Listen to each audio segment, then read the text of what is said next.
नमस्कार, मैं राजा रवि एक बार फिर से इस वीडियो लेक्चर में आप सबों का बहुत बहुत स्वागत करता हूं। जो 10वीं कक्षा का राजनीति शास्त्र है, पॉलिटिकल साइंस, हम लोग उससे अपनी शुरुआत करने वाले हैं। इस किताब का नाम है लोकतंत्रात्मक राजनीति, डेमोक्रेटिक पॉलिटिक्स, और उसका पहला अध्याय है सत्ता की साझेदारी। तो हम लोग सबसे पहले यह समझेंगे कि सत्ता की साझेदारी क्यों जरूरी है और इस अध्याय में हम लोग क्या सब पढ़ने वाले हैं। सत्ता के साझेदारी की आवश्यकता क्या है?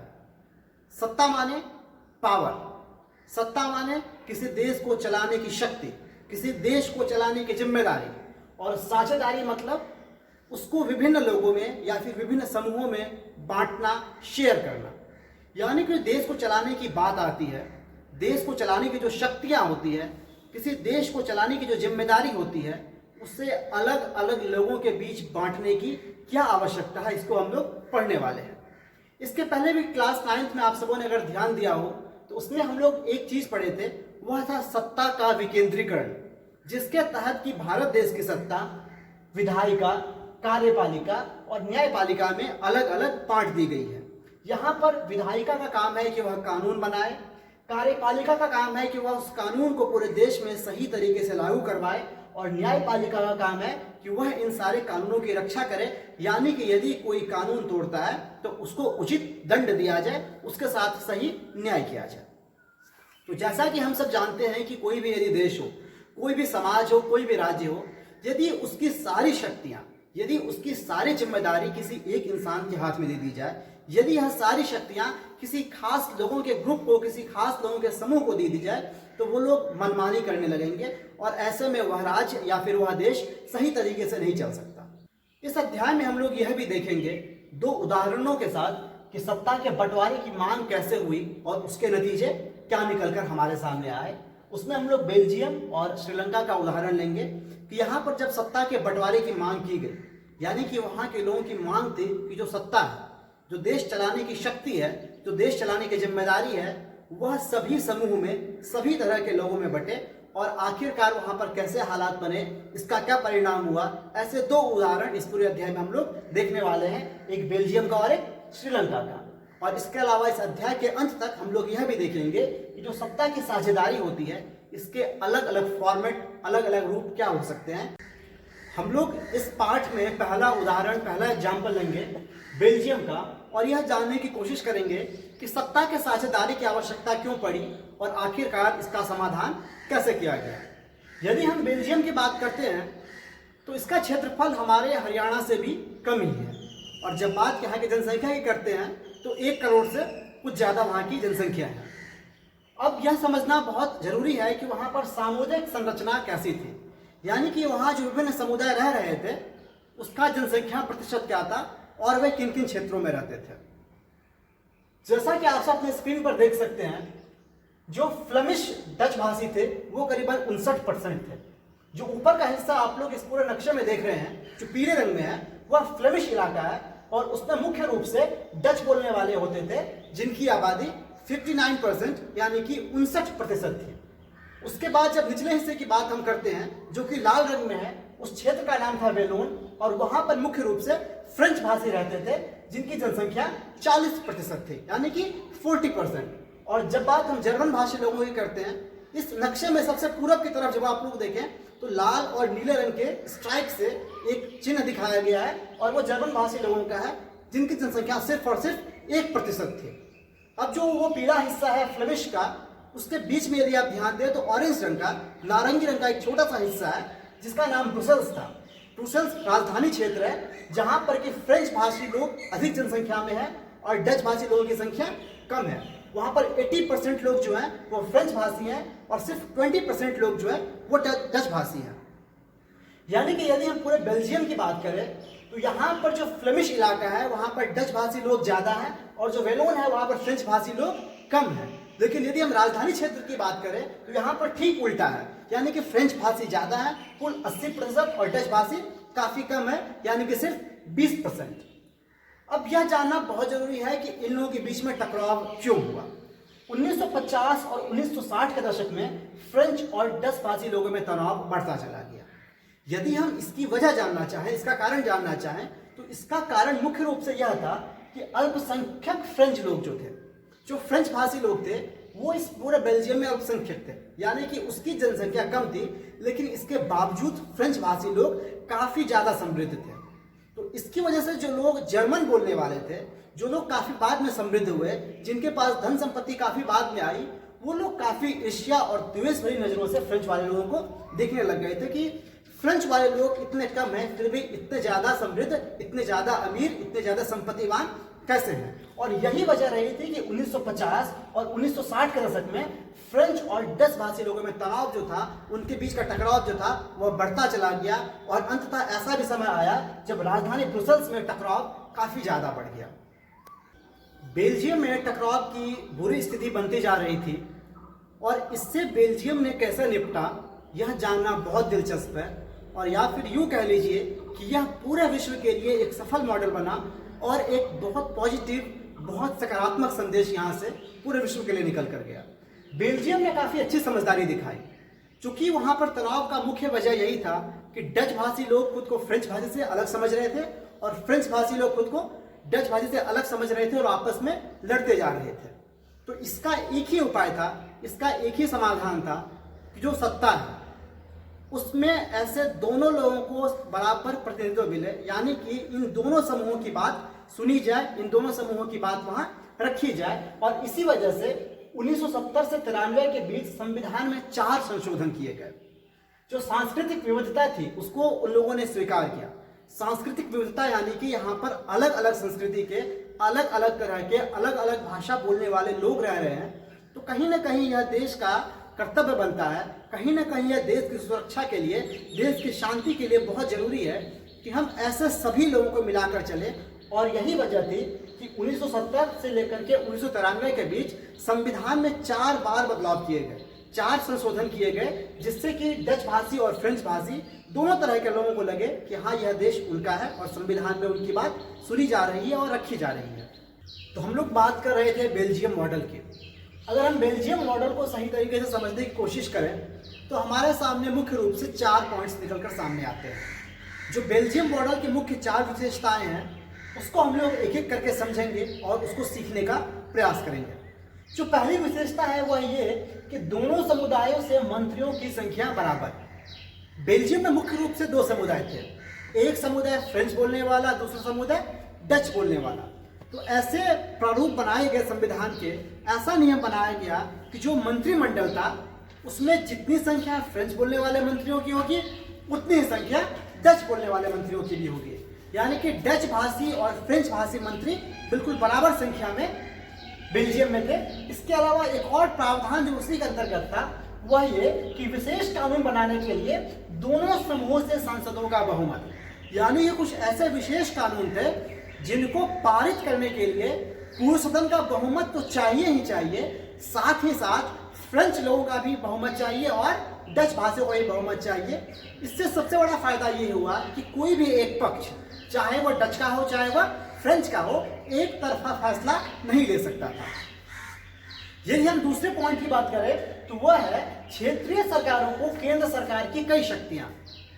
जो क्षेत्रीय सरकार थे, जो प्रांत स्तर की सरकार थी, उसको केंद्र सरकार से कुछ शक्तियां ज्यादा दे दी गई। यानी कि जो सरकार अलग अलग क्षेत्र में शासन कर रही थी उनको कई सारी बातों के लिए जो सेंट्रल गवर्नमेंट थी, जो केंद्र की सरकार थी, उस पर निर्भर नहीं होना था। यानी कि क्षेत्रीय सरकार कई मामलों में अपना फैसला खुद ही ले सकती थी। इससे ऐसा हुआ कि सभी तरह के क्षेत्रों में अपने हिसाब से फैसले लेने की आज़ादी उन लोगों को मिल गई। और जब तीसरे पॉइंट की हम लोग बात करते हैं वह है ब्रुसेल्स में अलग सरकार समान प्रतिनिधित्व। यानी कि ब्रुसेल्स जो राजधानी क्षेत्र था, जैसा कि हमने देखा कि पूरे देश में एक सरकार बनी, केंद्र सरकार, उसके अलावा क्षेत्रीय स्तर पर सरकार बनी, क्षेत्र सरकार, उसके अलावा जो ब्रुसेल्स जो राजधानी थी उसमें एक अलग सरकार का गठन किया गया और ब्रुसेल्स के सरकार में भी समान प्रतिनिधित्व, यानी कि डच बोलने वाले लोगों की संख्या भी उतनी ही थी और फ्रेंच बोलने वाले लोगों की संख्या भी उतनी ही थी। यानी कि यदि हम इस पूरे बात का अवलोकन करें तो हम यह देख सकते हैं कि पूरे देश की अगर हम बात करें, पूरे देश में डच बोलने वाले लोग ज्यादा थे और फ्रेंच बोलने वाले लोग कम थे। लेकिन ब्रुसेल्स राजधानी में ठीक उल्टा था, यानी कि फ्रेंच बोलने वाले लोग अधिक थे और डच बोलने वाले लोग कम थे। लेकिन ऐसी आपसी सहमति बनी कि पूरे देश में भी सरकार जो बनी केंद्र सरकार, उसमें डच बोलने वाले को और फ्रेंच बोलने वाले को बराबर हिस्सा दिया गया, और ब्रुसेल्स यानी कि राजधानी में जो सरकार बनी उसमें भी डच बोलने वाले को और फ्रेंच बोलने वाले को बराबरी का हिस्सा दिया गया। तो हमने जब मुख्य विशेषताओं की चर्चा शुरू की तो हमने देखा कि केंद्र सरकार, दूसरे स्तर पर क्षेत्रीय सरकार, उसके अलावा राजधानी में भी अलग सरकार बनी, इन सब के अलावा एक और तीसरे स्तर की सरकार बनी जिसे कि सामुदायिक सरकार नाम दिया गया। इसके अंतर्गत चाहे लोग डच बोलने वाले हो, चाहे वो फ्रेंच भाषी समुदाय के हो, या फिर चाहे वो जर्मन भाषी समुदाय के हो, ऐसे समुदाय के लोग वे चाहे जहां कहीं भी रहते हो अपना प्रतिनिधि, अपना रिप्रेजेंटेटिव वो लोग चुन सकते थे। और जो ऐसी तीसरी सरकार थी उसको सामुदायिक सरकार का नाम दिया गया, जो कि समुदाय के हिसाब से उनका चुनाव होता था। और जो सामुदायिक सरकार थी यह संस्कृति, शिक्षा और भाषा, जो सामुदायिक सरकार थी वह संस्कृति, शिक्षा और भाषा इन तीन मुद्दों पर अपना निर्णय ले सकती थी। अब हम लोग यह जानने की कोशिश करेंगे कि यह जो बेल्जियम मॉडल था इसके क्या लाभ हुए। यदि हम बात करें बेल्जियम मॉडल की तो यह एक जटिल मॉडल था लेकिन एक सफल व्यवस्था थी। जैसा कि आप सब देख सकते हैं कि इस पूरे मॉडल में कई अलग अलग स्तर पर अलग अलग सरकारें थी, उनकी अलग अलग शक्तियां थी, उनको अलग अलग फैसले लेने थे। लेकिन यह सब होने के बाद यदि हम इस बात पर बेहतर गौर करें तो यह समझ आएगा कि इससे लोगों के बीच टकराव कम पड़ गया। यानी कि यह जो पूरी व्यवस्था थी यह बहुत कठिन, बहुत जटिल समस्या थी, कई चीजों को लेकर के काफी गुत्थम गुत्थी थी। लेकिन इससे एक बात जो बहुत सही तरीके से निकलकर सामने आई वह ये कि सरकार में हर एक समुदाय की, चाहे वो जर्मन भाषी हो, चाहे वो फ्रेंच भाषी हो, चाहे वो डच भाषी हो, सरकार में उन सबों को अधिकार मिला और उन लोगों ने आपस में लड़ना बंद कर दिया। और यही वजह थी कि गृह युद्ध पर विराम लग गया। यानी कि वहां गृह युद्ध जैसा कोई नौबत नहीं आए। गृह युद्ध माने जब देश के लोग आपस में लड़ना शुरू कर देते हैं अलग अलग समूह बनाकर, तो उसे हम गृह युद्ध कहा करते हैं। और चूंकि लोगों को अपने अधिकार मिल चुके थे, सरकार में ऐसे सभी समुदायों को हिस्सेदारी मिल चुकी थी, तो गृह युद्ध की ऐसी कोई स्थिति यहाँ बेल्जियम में नहीं बनती है। इन सब के अलावा जो है सबसे शानदार उपलब्धि बेल्जियम की हम कह सकते हैं वह ये कि कई सारे यूरोपीय देशों ने यूरोपियन यूनियन नाम से एक संगठन बनाने का प्रस्ताव रखा। यूरोपीय संघ, जिसे हम लोग हिंदी में कहते हैं, यूरोपीय संघ बनाने का प्रस्ताव कई लोगों ने रखा। आखिर में यह प्रस्ताव पारित भी हुआ और कई यूरोप के देशों को मिलाकर एक संघ बनाया गया। और इस बात की बहुत बड़ी उपलब्धि बेल्जियम को हासिल हुई कि बेल्जियम की जो राजधानी थी ब्रुसेल्स, उसने सामुदायिक एकता का ऐसा बड़ी परिचय दिखाया।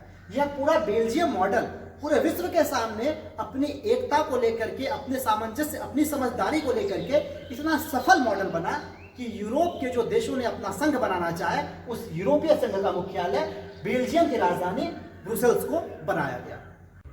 सत्ता की साझेदारी का जो यह अध्याय हम लोग पढ़ रहे हैं, इसमें हम लोग एक और एग्जाम्पल लेंगे और वो एग्जाम्पल है श्रीलंका में बहुसंख्यकवाद। आप सबने श्रीलंका का नाम सुना होगा।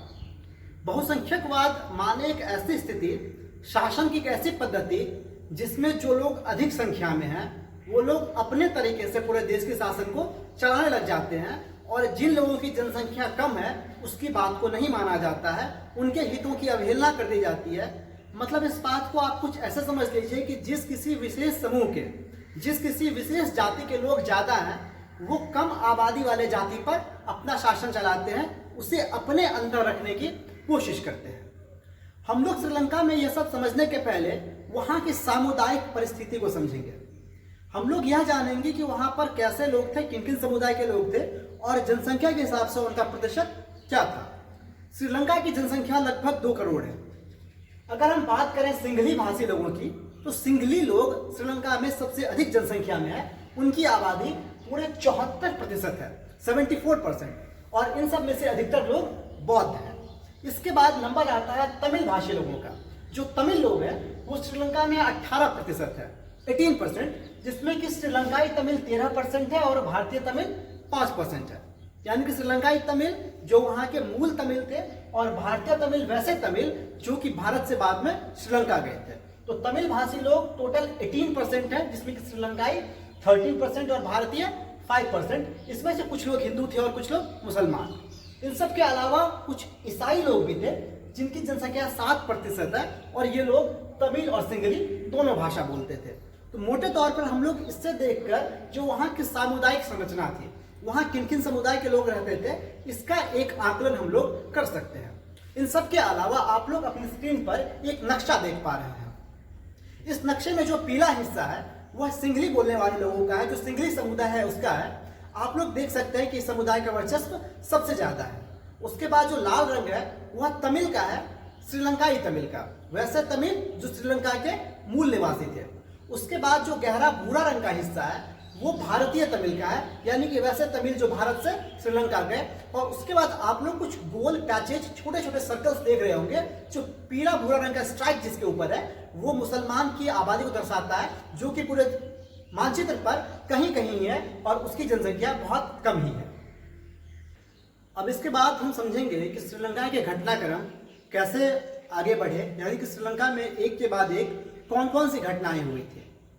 श्रीलंका में बहुसंख्यकवाद, इसको समझने के लिए हम लोग 1948 से शुरू करते हैं। 1948 में श्रीलंका की स्वतंत्रता होती है, यानी कि श्रीलंका अब एक आजाद देश बन चुका था। यहाँ पर होता क्या है कि सिंगली समुदाय द्वारा बहुसंख्यकवाद ऐसा किया जाता है।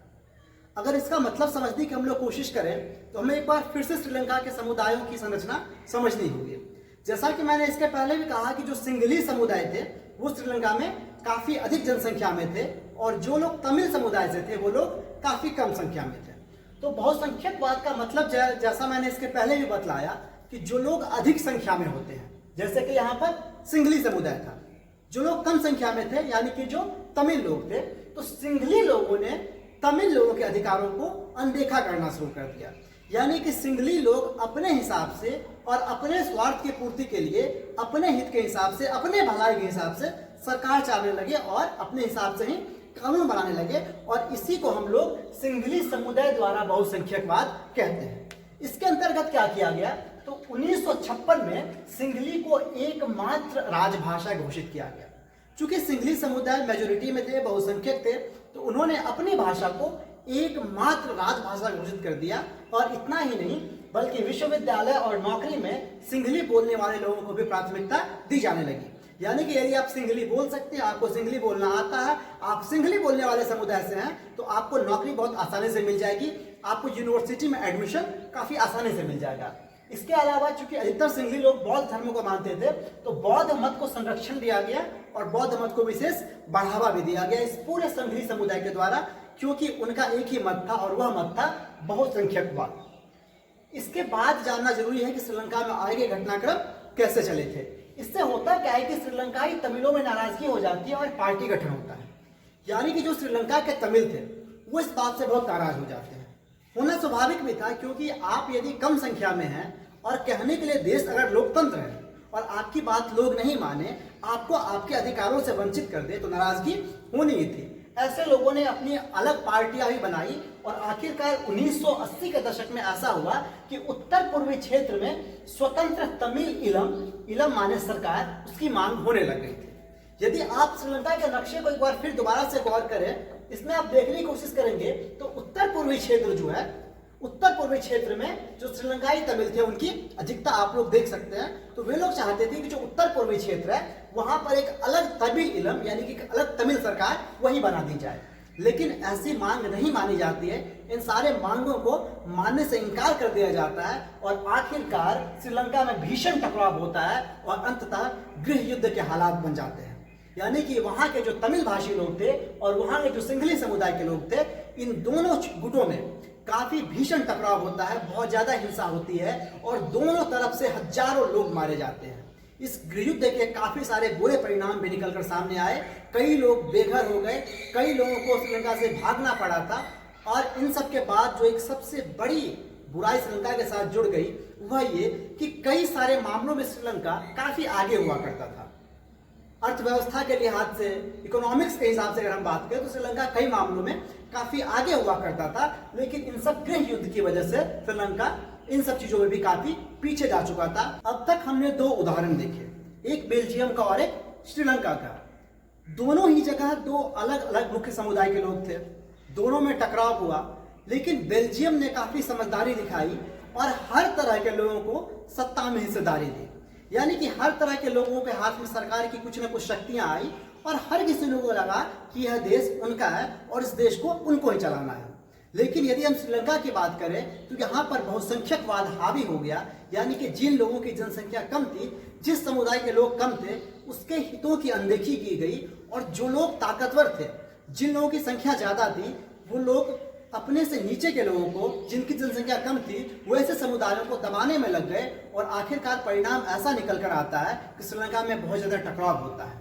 इस पूरे घटनाक्रम से, इन दो एग्जाम्पल से हम यही सीखते हैं कि अगर लोकतंत्र को, यदि गणतंत्र को सही मायने में सफल बनाना है, यदि हम लोग डेमोक्रेसी की सफलता चाहते हैं, तो हमें हर तरह के लोगों को, एक एक नागरिक को साथ लेकर चलना होगा। लेकिन यदि हम किसी के भी हित की अनदेखी करें, यदि हम किसी को दबाने का प्रयास करें, तो लोकतंत्र वहीं असफल हो जाएगा और देश में बहुत बड़ा फूट पड़ सकता है।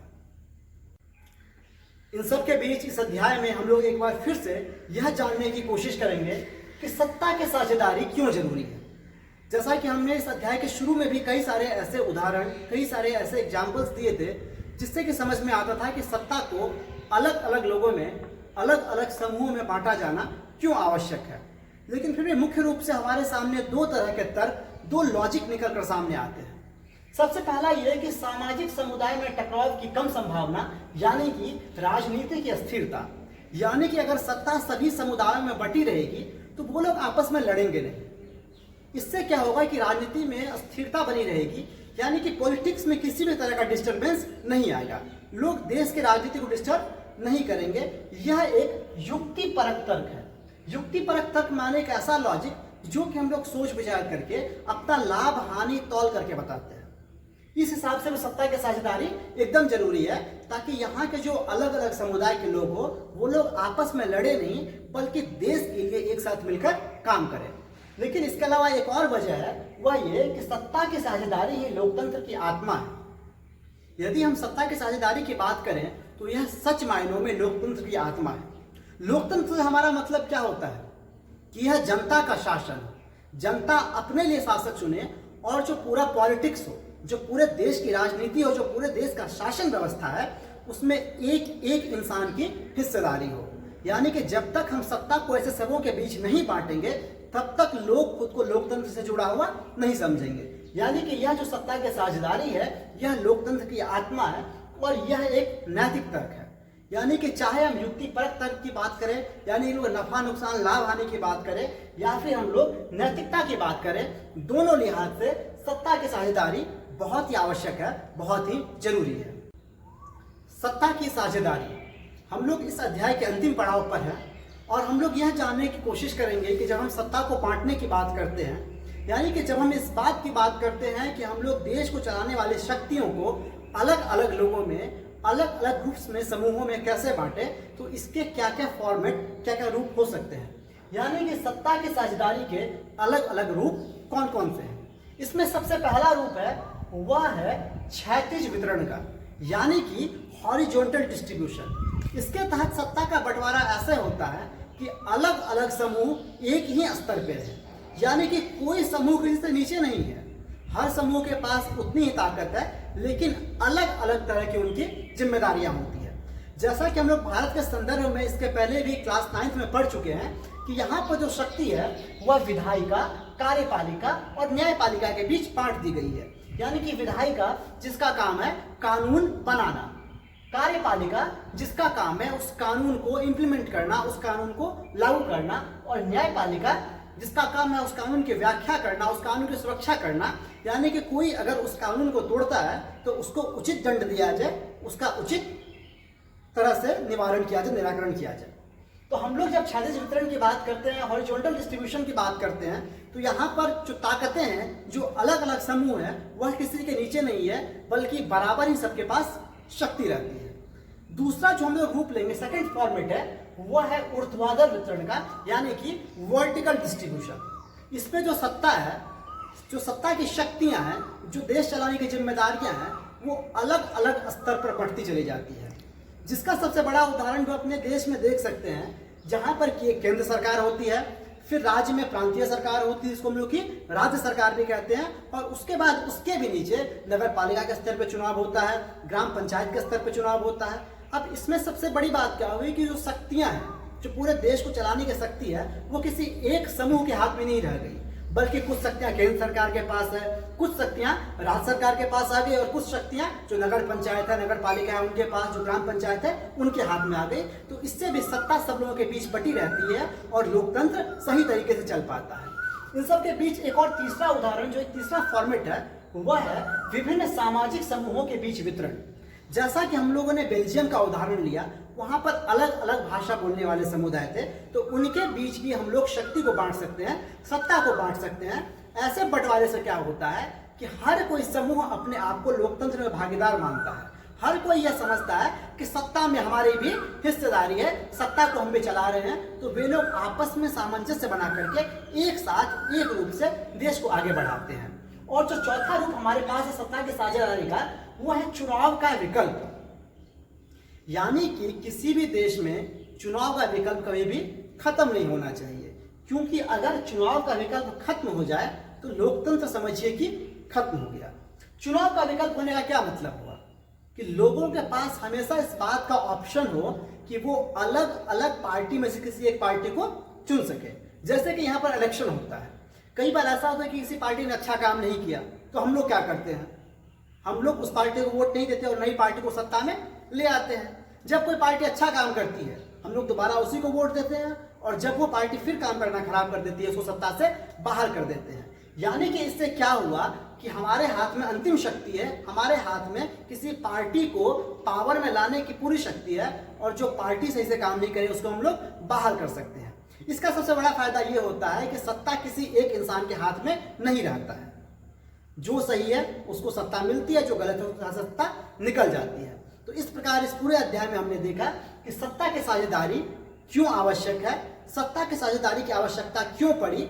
जैसा कि हमने बेल्जियम में देखा, हमने श्रीलंका में देखा, और यह भी जानने की कोशिश की कि चूंकि बेल्जियम समझदारी दिखाया तो वहां पर सत्ता की साझेदारी अलग अलग समूहों में हुई और वह एक मॉडल बनकर उभरा, वह एक आदर्श देश बनकर निकला। और श्रीलंका जहां पर कि ऐसा नहीं किया गया, जहां सत्ता को नहीं बांटा गया, जहां जो वहां के प्रभुत्व संपन्न लोग थे, जो वहां के सिंघली लोग थे, उन्होंने सत्ता को अपने हाथ में रखना चाहा, बहुसंख्यकवाद अपनाना चाहा, वहां पर उस देश में आखिरकार गृहयुद्ध छिड़ जाता है। अंततः हम यही सीखते हैं कि जो सत्ता है, जो देश चलाने की ताकत है, जो देश चलाने की जिम्मेदारी है, वह किसी एक हाथ में सीमित नहीं होनी चाहिए, बल्कि उसका बंटवारा अलग अलग तरीके से अलग अलग स्तर पर होते रहना चाहिए। आप सबों का बहुत बहुत धन्यवाद।